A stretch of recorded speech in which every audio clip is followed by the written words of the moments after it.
Our world is constantly changing. This content will help you get creative, have fun, learn to make money, and spread your awesome. Here's how this new economy will work for you. Here we go. So we have started. Hello, everyone. Welcome back. I'm Claire, and we are so excited. We have another awesome woman with us today, Dr. Sarah Wilson. Dr. Sarah Wilson is an incredible research-loving doctor, author, speaker, and founder of the only, I believe, the Women's Center here, Advanced Women's Health in Kingston, which is really exciting to have her with us. Her passion lies in complex health issues and the connections between hormones and inflammation, which I'm very excited to learn more about. She also has started the Itty Bitty Shitty Committee of Symptoms, which we will get to. You're probably wondering what the heck that is. When Sarah's also not at the clinic, she is she practices, I'm really butchering this, but I'm not gonna start it over. Sarah, hi. She also is a business mentor and a wife and a mama to a spicy Latino baby. Do you like that intro? Me can't even read. It's okay. How's it going? It's perfect. Ultimately, we're just here to help people through. So if they see that we're just pushing along, then they're going to be like, perfect, so I'm not alone. That's how I'm feeling. And I'm like, now do I have lipstick on my teeth? Oh yeah. I think you're good. I know I saw you've been rocking a lip pop. So I was like, yeah, you know what? Should I do it? Channeling spring. So let's go hit the ground running here. First of all, what is the Itty Shitty Bitty Committee? I like that. Yeah.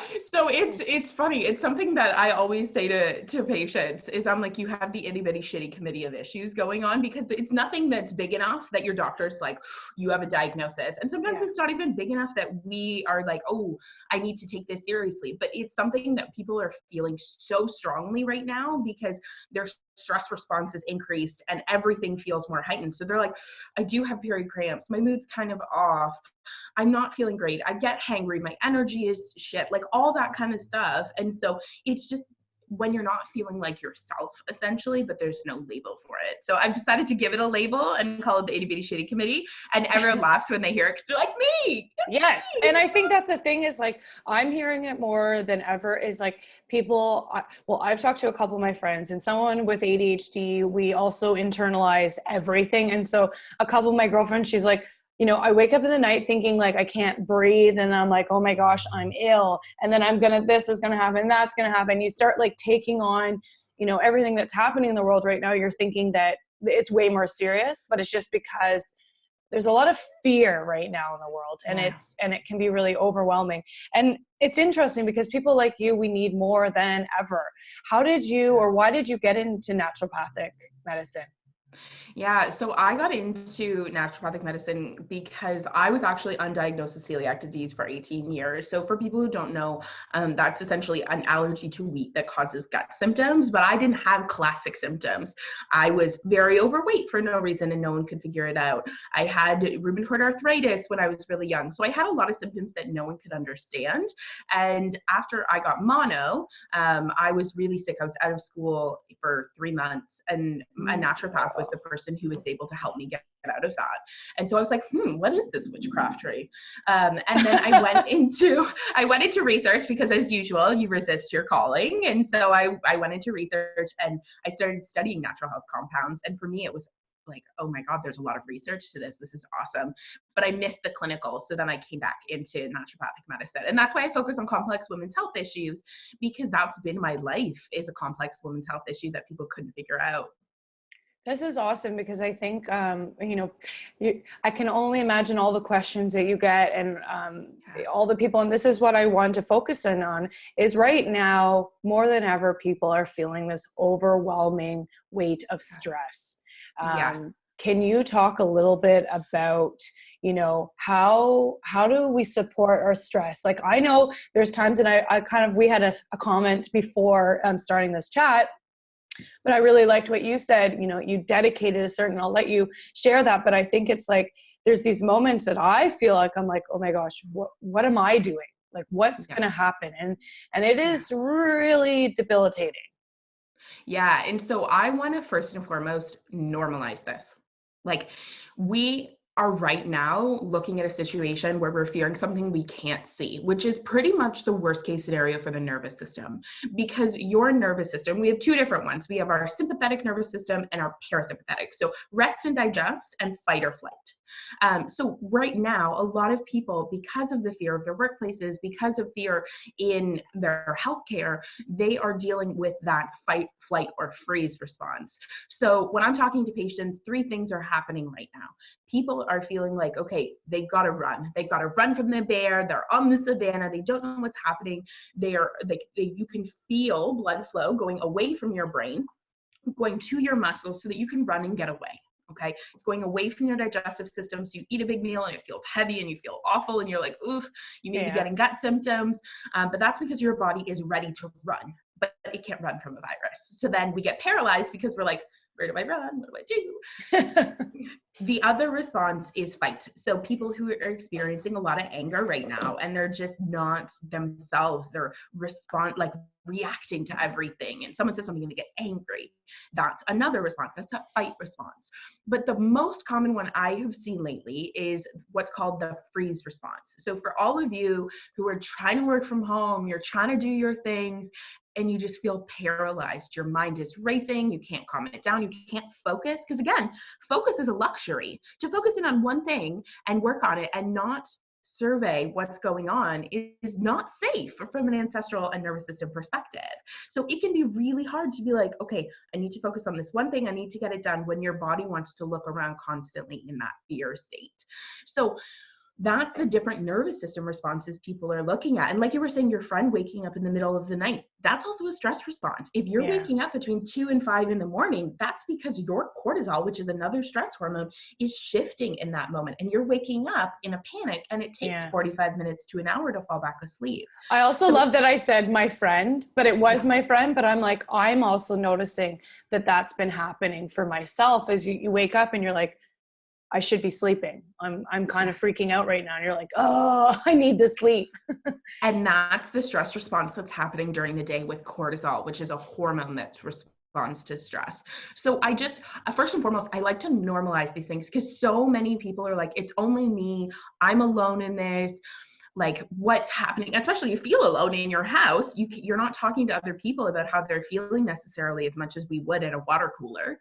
And so it's just normalizing it and knowing that, okay, this is what it is. And then now what do we do about it? What you were talking about before, things that I'm doing is to allow that balance is giving myself 10 or 15 minutes twice a day to freak out, to be like, what's going to happen? What's going on in my business? What's going on with the health of my family? Because there's health issues. And I either do a worry journal. So I write all those things out. I let my mind run and then I shred it or get rid of it.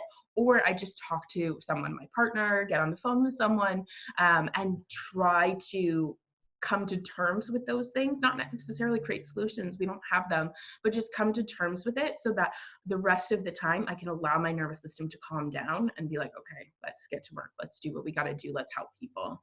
And you find that that's helped you by just kind of allocating certain amount of time that when it happens, you honor it and then you're able to focus again. Because I think sometimes I know for me, I'll just kind of keep pushing it out a little bit, but it's there all day long. Some days are better than others.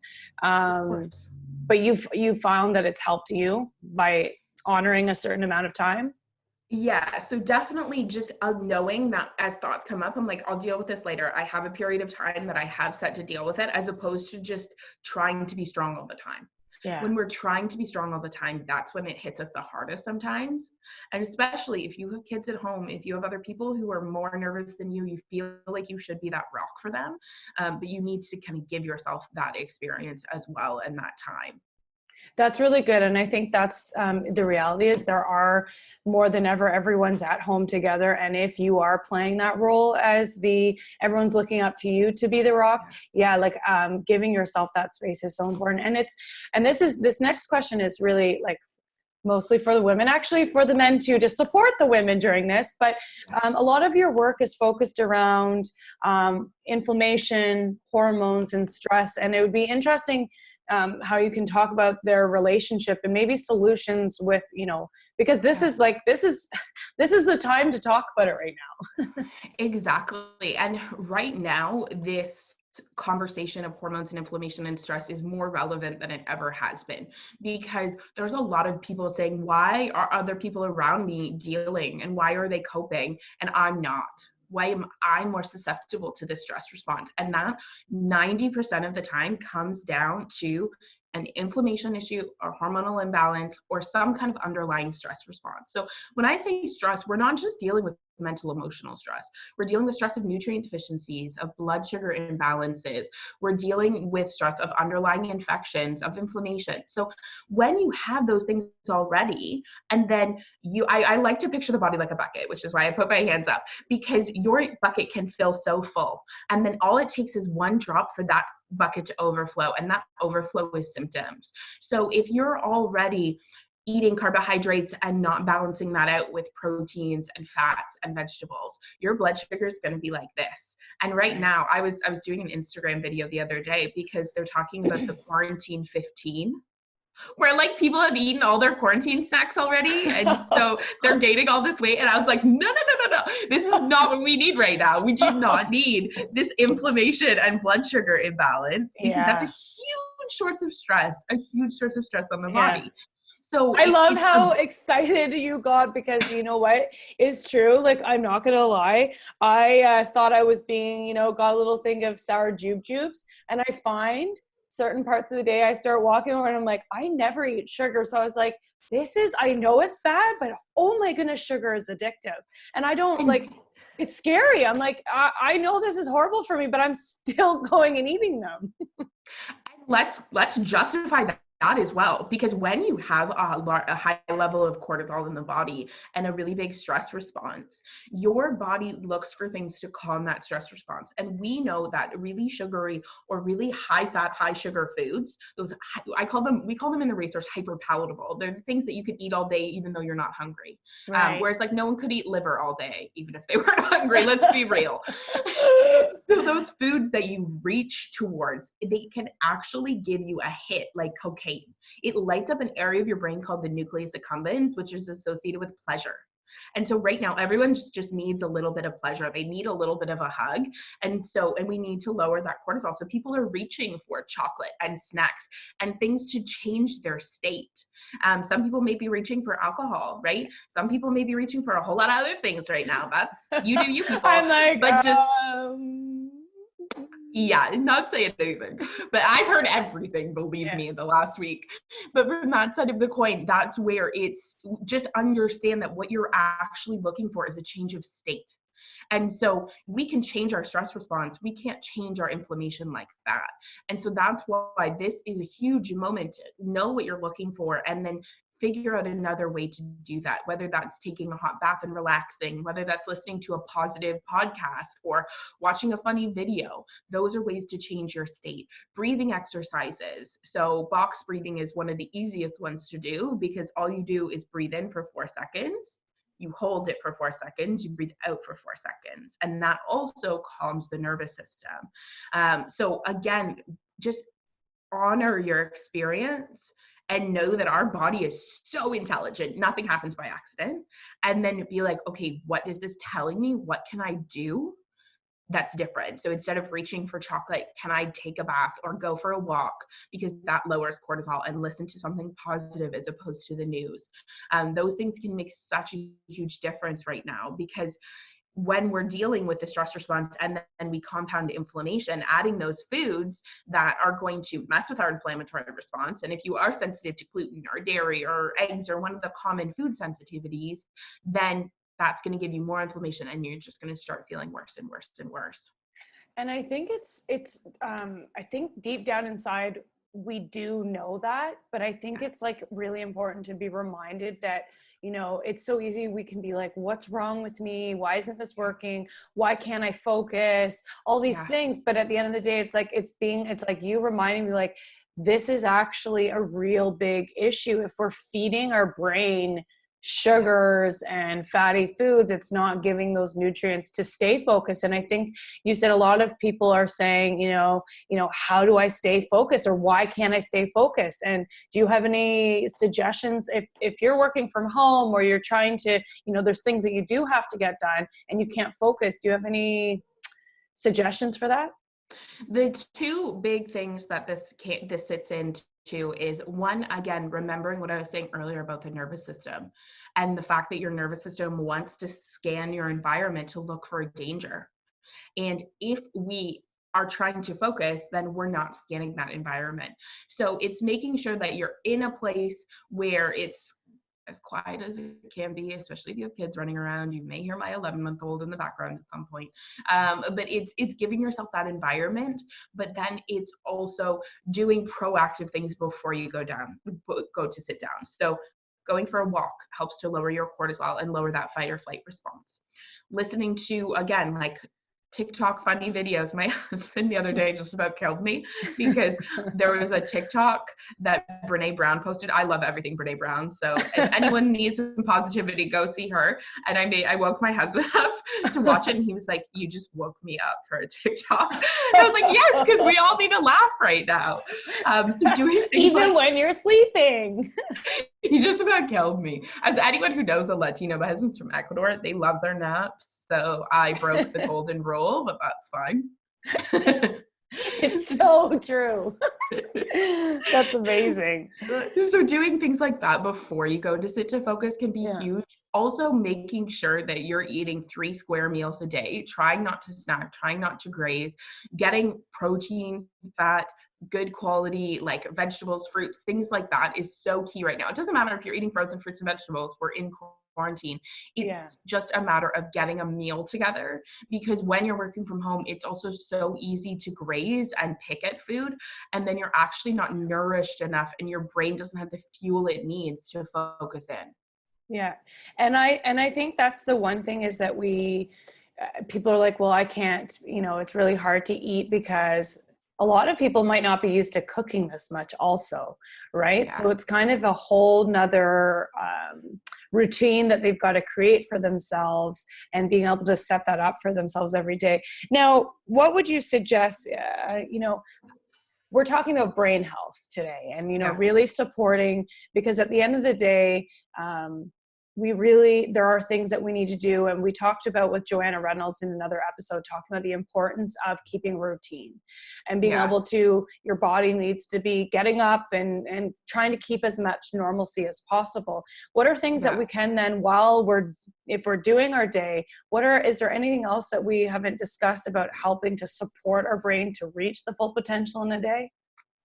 I think a routine is such a key piece of it, because you can fit so many things into it. So say, okay, you wake up in the morning and you have your green tea, because green tea is a brain food. Like there's a lot of something called the polyphenol in there, which is really an antioxidant. It's great for brain health. So doing green tea, even I'm not opposed to coffee, that can really help someone to focus in, having that. Then you say, okay, I have a smoothie. You can fit so many brain foods in there. MCT oil is a type of oil a lot of people will have heard of in bulletproof coffee, but it's an oil that's really easy for your brain to use as a fuel. So throwing that in your smoothie. Berries are really good polyphenols. Getting enough protein. So having a protein powder. I always say to my people who don't like to cook or can't cook, smoothies are your best friend. You can also batch cook eggs. Eggs have something in it called phosphatidylcholine, and choline is critical for your brain to be able to talk to each other. So the different neurons in the brain to communicate. So we can get so many things from that system in terms of like the system of eating. So having that routine and just putting in square meals in the day. There's other things as well, like supplements are huge. They can make such a huge difference in terms of how you're feeling. And so some of them that are pretty safe across the board, obviously check in with a practitioner, but I have to say that. But things that are pretty safe across the board is L-theanine. It comes from green tea. It's really great for mental calm and focus and attention right now. What's it called? That's something, L-theanine. Okay. So that one can be huge. If you are really feeling that panic and overwhelm, sometimes GABA can be great as well, or passion flower is an herb that really helps to calm the nervous system. From a focus perspective, there's an herb called Eleutherococcus senticosus or Siberian ginseng. If you just search Eleutherol, then it will come up. But that is a fantastic herb. It's my favorite herb for just a general itty bitty shitty stress response issue and focus. It helps so much with focus. Research has been done in med school students showing that it does help them with focus and cognition. So using those kind of tools, you can even get the powders and put them in your smoothies and things like that, can make such a huge difference in terms of your experience at home.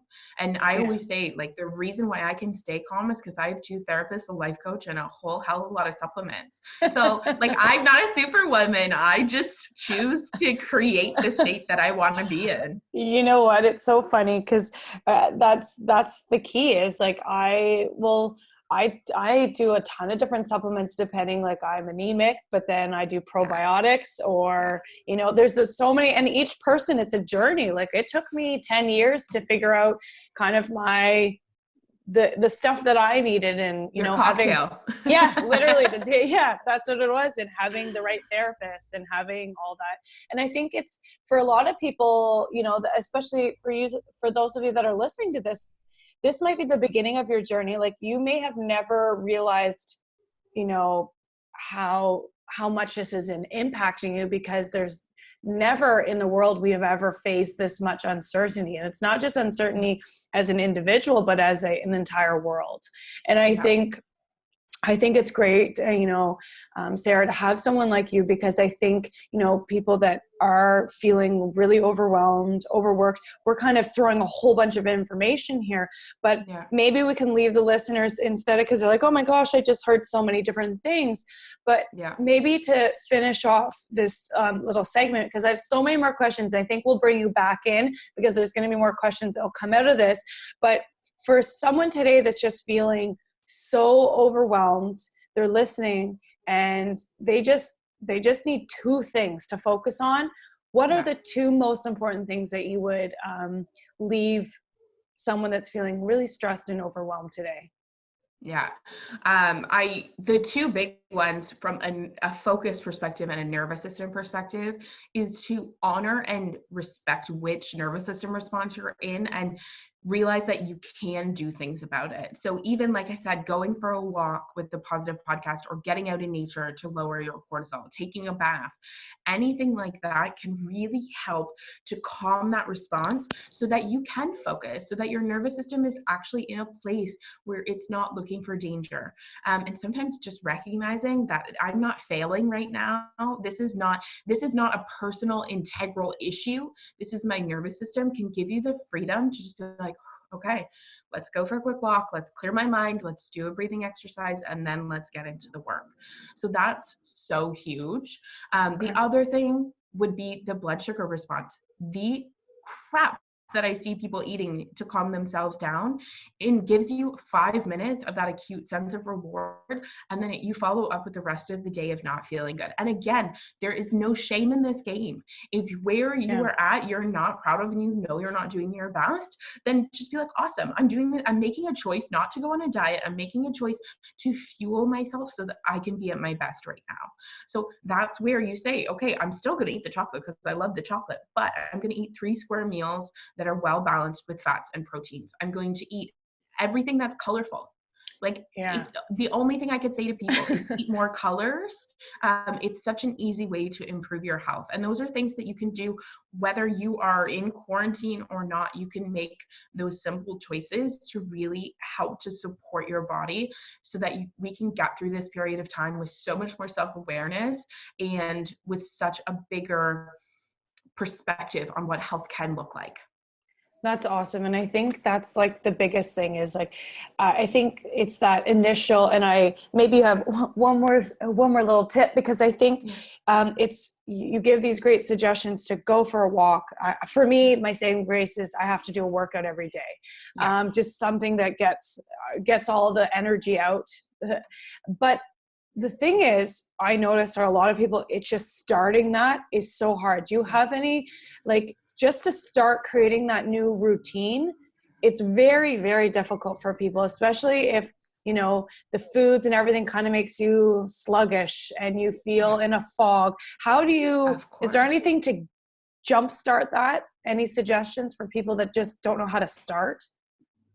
So the one thing is, if you have a routine, match it to whatever routine you already have. So say your routine is you get up, you brush your teeth, you shower, you make a pot of coffee, then get outside as soon as you have your coffee and just walk around the block while you have your coffee. Cool. So whatever routine you already have in place, because when you start doing it, you feel better. So even if you say, I'm going to go outside for 5 minutes and get some fresh air, or I'm just going to put on my shoes and go stand outside and sit on the porch. And if I want to go for a walk, I'll go for a walk. Don't set expectations of like, I'm going to go out for a 60-minute run when you have not moved your body, because it's just not realistic, right? Yeah. Set the smallest achievable goal that's on track with the routine you already have. So if your smallest achievable goal is putting on shoes and going and sitting on your porch because you haven't been outside in a while, or just even just going and, like I said, walking around the block, and you're like, oh my God, anyone could do that. Start there. Don't start with something unrealistic and then you don't do it, right? So if you then there's the working guilt. out, Yeah. exactly, and the shame, and you're like, oh, I'm not the type of person who can do that, which that's not your identity. Like, if you don't like doing burpees, don't do burpees. If I told myself you have to wake up every day and do 100 burpees, I would never do. I hate it. I love walking, right? I love that, and so I'll get out and walk, and then it's like, okay, that easily becomes a workout. No, it's interesting because you're talking about, I don't like burpees either, but I also can't stand walking. So I have to be biking or running. That doesn't shock me about you. I'm like, it's too slow. I need to be running really fast, or I don't know, just boxing. I love boxing workouts, but that's fueling my ADHD brain, obviously. But no, I feel like I could sit and chat with you all day because I have so many questions. I know that we're going to have our own session, which I'm very excited to learn about, because the more people in your circle to help you support yourself during this time, the better. And honestly, Dr. Sarah Wilson, I really, really absolutely love your energy, and you can tell you radiate.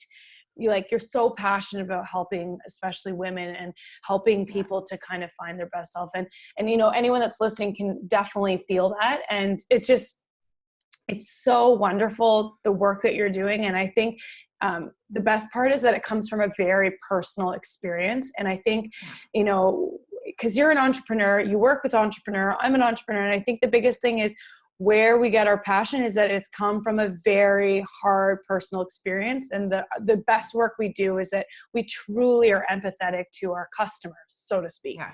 You know, or your patient, or whoever, you know, that is. So it's like, thank you. You are awesome. And it's like such a joy to have this. And I know everyone I've said, but I think we're going to have like a part 2 when we're out of quarantine, how to transition. Yeah. So this will be, we'll have another episode, but I just want to say thank you so much. We are absolutely delighted to have you, and we'll see you soon. Thank you. And thank you to everyone for listening, because this is the first step. It's starting to prioritize yourself. And when you do that, magic can happen. Like, your body is capable of so much more than you even know. Oh, I love the word magic, and I love hearing that. So thanks, Sarah. And we'll see y'all soon. Absolutely.